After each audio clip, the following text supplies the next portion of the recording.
After you've jacked up the vehicle, place a jack stand underneath of it so it doesn't come down on top of you when the jack leaks down. You should see something like this to start off with. The first thing we have to do is remove this nut. It's been crimped on here with a powerful blow. We have to remove that. A special tool is made to deal with this. It's designed to be inserted under the piece and then pried up like this. It rather resembles a pick. The problem is that this thing, to be big enough to get under there, is not going to be strong enough, and if it's strong enough, it's too big to get under there. So this purpose-built tool failed. We're going to have to resort to another method. Out of 4 wheels I've done with this, I have yet to see this tool work successfully. It has always failed. Since the tool is unable to pry up the deformity, we have to use a Dremel with a cutoff wheel to slice through and remove the offending section. After that's done, it's now fairly easy to get the wheel off using the large metric nut. Next, you'll need a 36mm drive socket that fits over the axle shaft, the nut, and you'll need a breaker bar, and unless you're Hercules, you're also going to need a cheater pipe, a long length of iron pipe that slides over your cheater bar. If you try and twist this in this condition, everything will just rotate and you'll get nowhere. You need a second person to go inside and hold the brakes clamped down. That'll clamp the brake caliper, and then you can rotate this and break it loose and spin it off. If you don't have another person handy, a 2-foot-long board propped between the brake pedal and the seat can also serve as a way to hold the brakes if you're hard up for people. When doing a job like this, there are a lot of bolts that stick and require additional work to free them. If you spritz everything under here, all the individual bolts, with a bit of PB Blaster or WD-40, take your pick, things tend to come apart a little bit easier. This is as good a time in the operation as any to do that, because you've now exposed the whole operation and you've got clear access. Do not get any kind of lubricant on the braking surface here, because if you do, you'll have to throw away your caliper or else go through some gymnastics to make it work again. You don't want to lube your brakes. Next, you take a 19mm socket, preferably deep well if you got it, and a standard 1/2-inch drive socket, and put it on here. This is one of 2 bolts that attach the entire caliper. Once these are removed, this entire assembly here is going to come completely off, and we're going to place a blue bucket here and set it on that. Doing so means that it won't dangle by this hose. Oh, and we're going to also have to take off this 12mm bolt to continue. When these 2 bolts, of course, inevitably refuse to move at all, ditch the socket wrench and go back to your cheater bar.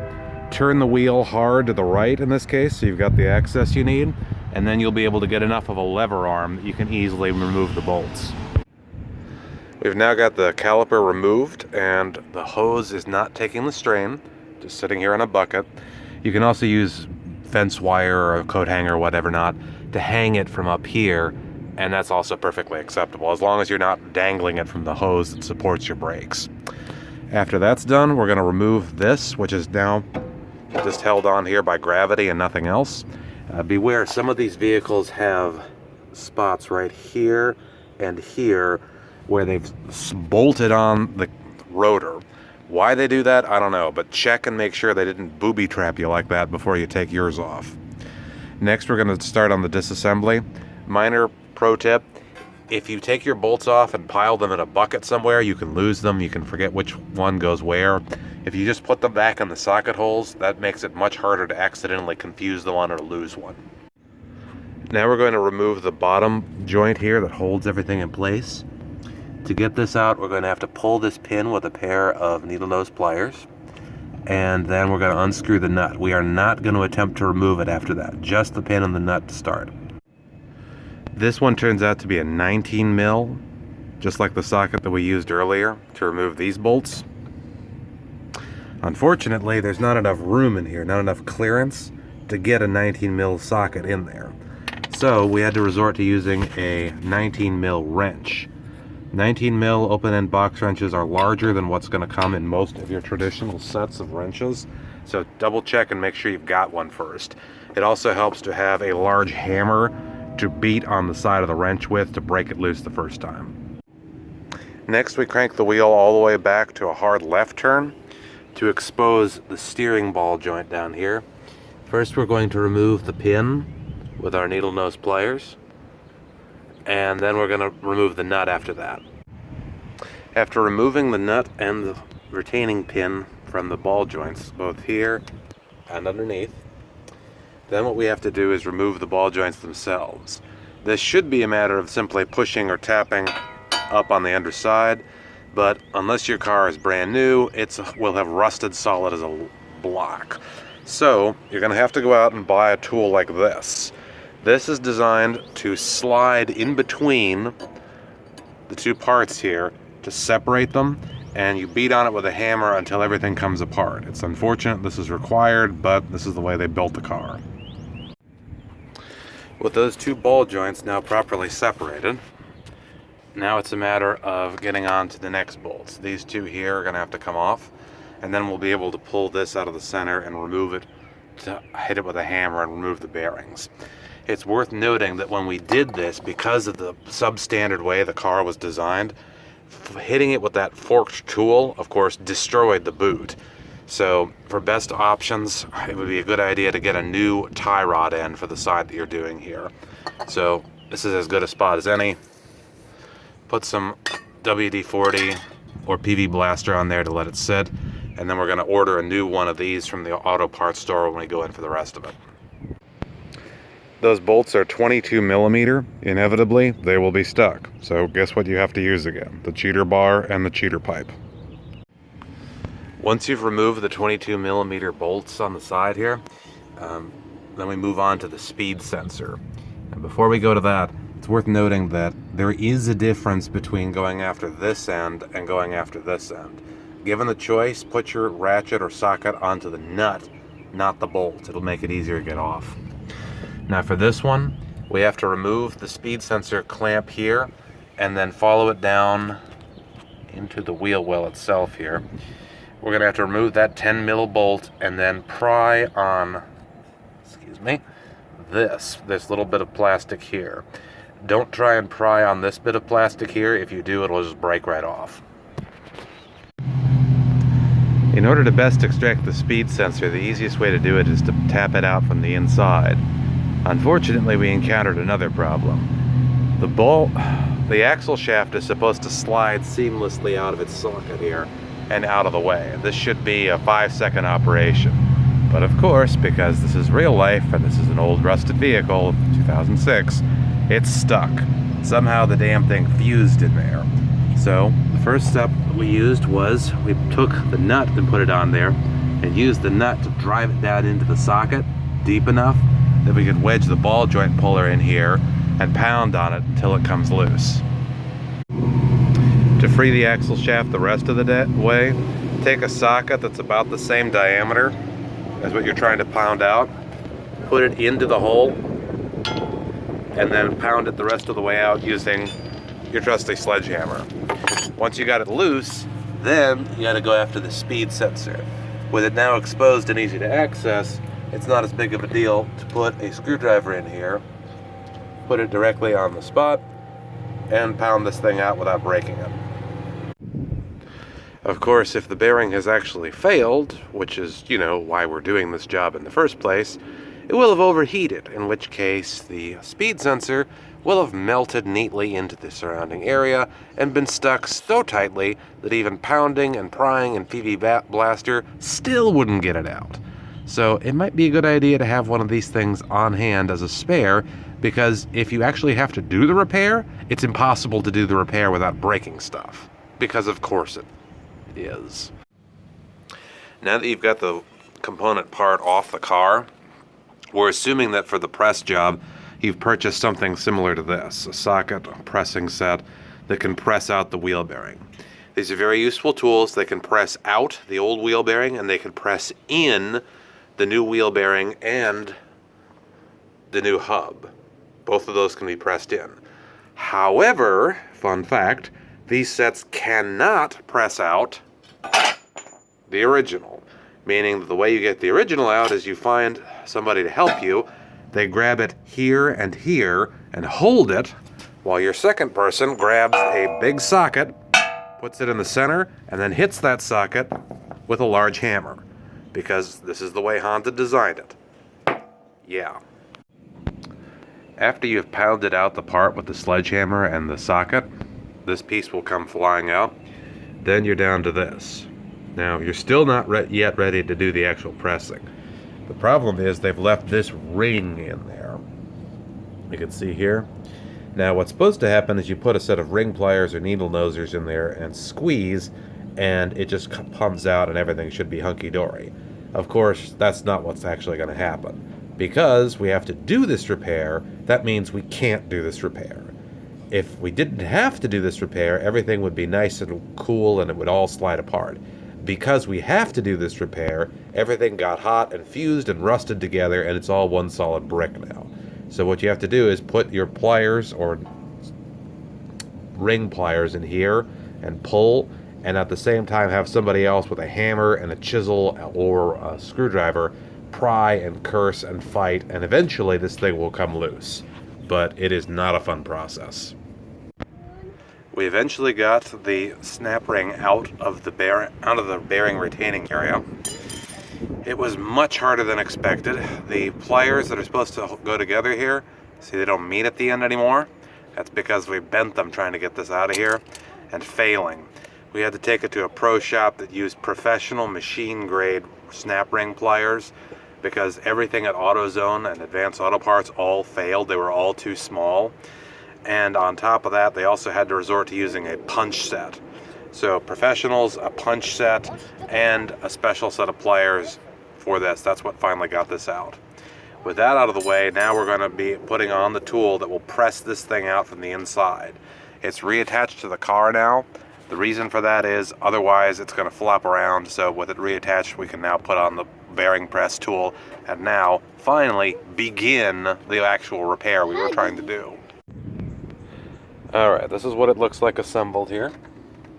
We've got the largest available disc in the back and this big receptacle in the front into which the bearing will be pressed. Now, last time this thing skated around like it was on ice, so we had to keep adjusting it to make it operate, but it did eventually come loose.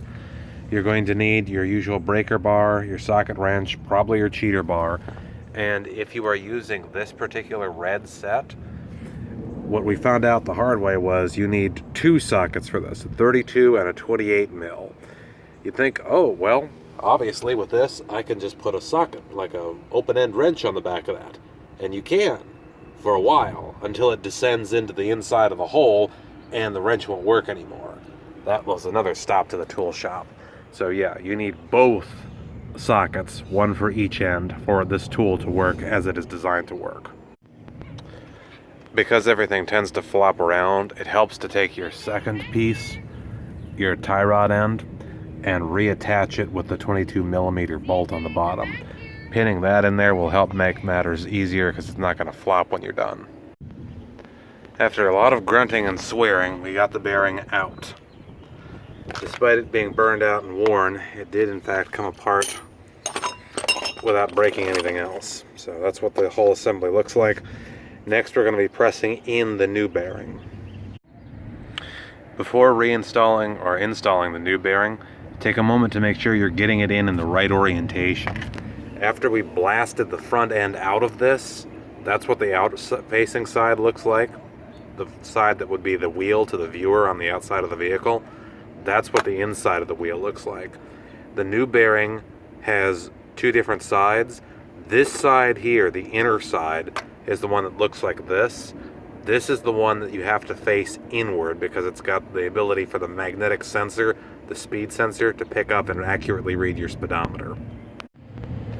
With the new bearing inserted so that the magnetic part faces inward, as we just discussed, this is how you load in the compression, the press. On this side, you want a disc that as closely as possible mirrors the outside dimensions of the bearing, so you put in pressure evenly. On the inside back here, however, you notice that this thing has a concave and a convex side. the convex side, the side that sticks in, is facing into the hole with the flat side out. This is a representative sample, a disc that behaves basically the same way. This side's in, this side is out. The reason for that is, it turns out, oh, by the way, it's possible to insert the bearing and then push the bearing through the bearing out the other side of the wheel. And the amount of warning that you get when this happens is essentially non-existent. And if that happens, you have to stop and press it back in, so you have to press your bearing more than once. The first time, I think I pressed the bearing 3 times to get it back to where it was supposed to be. A pro wouldn't do that, but I have yet to figure out a way to get this done adequately. If anybody down in the comments knows how to fix this, or can tell me, hey, idiot, you should have done it this way, great. Tell me in the comments. I'd like to learn, and anyone watching this video would benefit from your wisdom. After you've got the wheel bearing pressed in far enough to put the wheel bearing retaining clip in, push the clip in using your needle nose pliers to wheel it into place. This is vastly easier than getting the old one out. Once it's in place, now we go about pressing in the new hub bearing, or the new, well, spindle, I guess, whatever the proper term is. Compared to pressing in the bearing, compressing in the spindle is quite a bit simpler. Just take the same parts you had before, the same one for the outside, just flipped over 180 to better grab the ring on the inside of this thing, and then just use the old one here the same way it was before. Same procedure as before, just crank it in. The difference is this time when you hit the end, there'll be a firm stop. And when you feel it start to seize up and stop, stop, so you don't press the bearing all the way through like I did. After you get the pieces pressed back together, it should wind up spinning smoothly like this, with no sound. That's the way that it's supposed to sound. Now, I made a mistake on the last one. I told you to use the large inner block, the same one that we'd use to press in the bearing. Turns out that it's smarter instead to use the smaller bearing block on the inside back here, because the smaller one more carefully mimics the size of the bearing and it puts the force on the bearing on the inside and the spindle on the outside, meaning that you can't accidentally press the bearing through. Unfortunately, when we did that, it turns out that we can have this problem, wherein the ring on the inside of this thing comes partially loose. Now, why that happened, I do not know. Apparently, exploding is a thing that car parts are supposed to do. Go Honda. At any rate, it is pushed in the way it's supposed to. And once the drive axle goes back into place, it should be held in place. So the next section is going to be to take our speed sensor and reinsert it through the hole. And if you've done this right, when you reinsert your speed sensor through the hole, you should be able to see through in here, and there should be room enough on the inside for your speed sensor to go through. Alright, once the speed sensor has been, in this case, glued back together and reinserted, right there, then we've got the axle shoved through and nutted down, and we've retightened these 2 bolts and reassembled everything. So we're just about good to go here. Everything's more or less in place. The last step we're going to do is put on the caliper and reattach the 2 bolts, and before that, of course, we have to put the rotor on, and then we're going to proceed from there. Alright, and that's the last of the assembly now. Everything is reassembled. The nut gets tightened down to 35 foot-pounds on our vehicle, but make sure to check your manual. And that concludes everything necessary to replace the wheel bearing in a 2006 Honda Odyssey. Now, you've all watched the various parts of this, and you've gotten the meat of the matter. It's worth noting Hondas and Toyotas are actually quite reliable vehicles. Despite all the complaining, they're probably some of the best ones out there, in my opinion. However, it's unfortunate that these repairs, as difficult as they are, almost never happen to first-time users. If you're a first-time user, if you bought the vehicle new, you'll never have to deal with this. Or if you ever do in some weird condition, it'll be a case where you're wealthy enough to send it to a mechanic. This kind of repair only ever seems to affect those who are not in a position to take it to a shop and just pay someone else to do it. So the more complex and difficult the repairs are, the more likely it is to fall on the backs of somebody that is unqualified, either financially or skill-wise, to deal with it. This really should be addressed. If we had a system whereby car makers were incentivized to make cars easier to repair, life would be a lot easier for everybody.